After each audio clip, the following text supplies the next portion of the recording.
morning, ladies and gentlemen. Joel Cook here from the team at 3 Cups of Tea. Today we're going to talk about gender inequality in Pakistan and what it means for the future of this great country. Did you ever wonder if girls are allowed to go to school in Pakistan or if women can choose who they marry? We're going to discuss various topics to help gain a better understanding about this subject. Brittany here is going to explain the inequality of gender in the Pakistani culture. Brittany? Thank you, Joel. Currently, both men and women in Pakistan wear conservative Western clothing, the national dress, which is called the shalwar kameez. This is worn by both genders, but style in Pakistan differs between men and women. Women are expected to cover their head and face and wear non-revealing clothing. The hijab worn can be turned into a coat to cover all of the body. In the future, Pakistan's population may adopt more Western clothing mixed with their traditional style, but women will still be expected to keep covered. In regards to behavior, handshakes are commonly used when greeting others. Close friends may embrace, and women might greet each other with a handshake, hug, or kiss. It is inappropriate for men to touch a woman who is not closely related. He may greet a man's wife verbally without looking directly at her. Women are not allowed to have eye contact with men. If they want to talk to males, they do so by using a door or window. Pakistan's greetings will not change much in the future. As more cultures intermingle, Pakistan will adopt more Western culture, but stay true to their roots.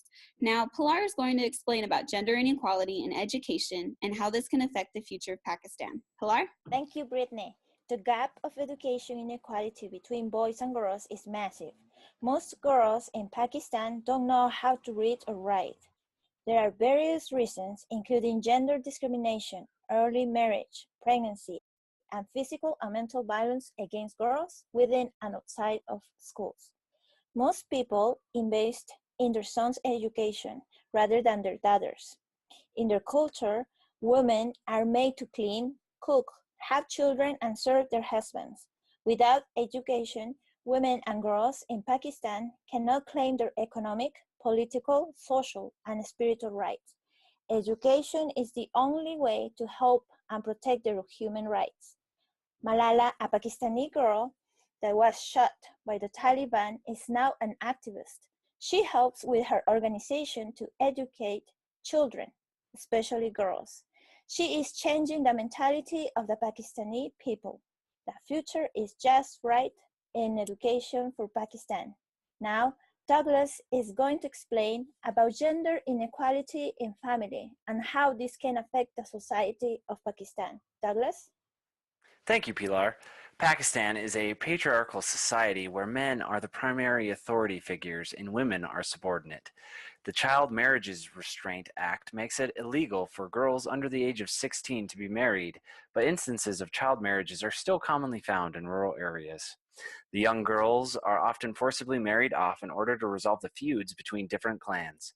Many girls are still married off into child marriages, and many complications can occur from this, as childbirth from a child can cause complications with the baby and also the mother. I don't support early age marriage. Pregnancy की complications होती हैं. Health wise, it's not feasible, not advisable by the doctors also. A common system in place with marriage is the dowry system, in which a low or no status is assigned to a girl right from the prenatal stage. There are issues around the dowry system, such as dowry-related violence, in which the wife is abused by her husband.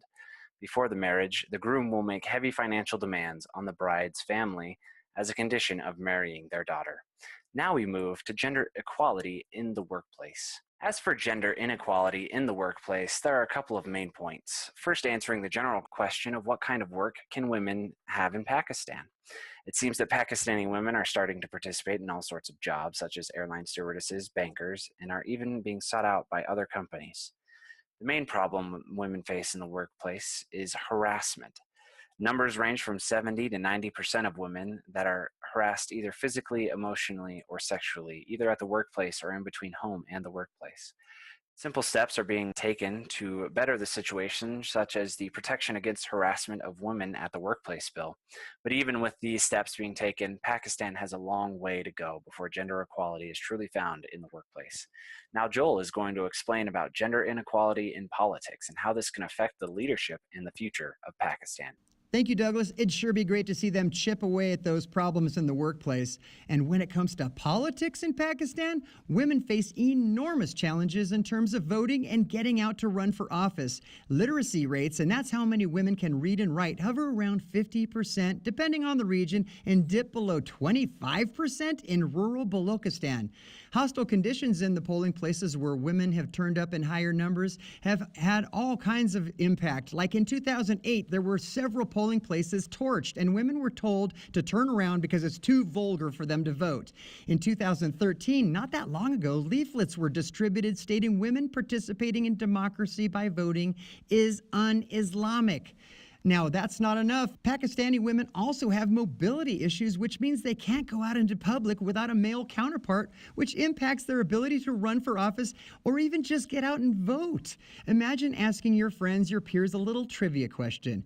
What country do you think has had the first female prime minister? Pakistan or the progressive country of Australia? Those answering Pakistan are actually correct. Benazir Bhutto became the first female prime minister in 1988 and again in 1993. She's the first woman to head a democratic government in a Muslim-majority nation. Australia didn't even elect a female prime minister until 2010. Currently, women hold just over 20% of the seats in lower parliament and 19 seats of the 104 available in the upper parliament of Pakistan's government. Of course, efforts are in the works to make things better for female voters and for women in politics. And as you can see, there's still room for much needed improvement when it comes to gender inequality issues in Pakistan. Though small changes are gradually occurring, they have a long way to go until both genders receive the same opportunities and reach global standards. Well, we really appreciate you taking the time to check out our presentation. If you have any questions about the information you heard or want to check our references, please click them here. That's it for now. I'm Joel Cook with the team here at 3 Cups of Tea. So long.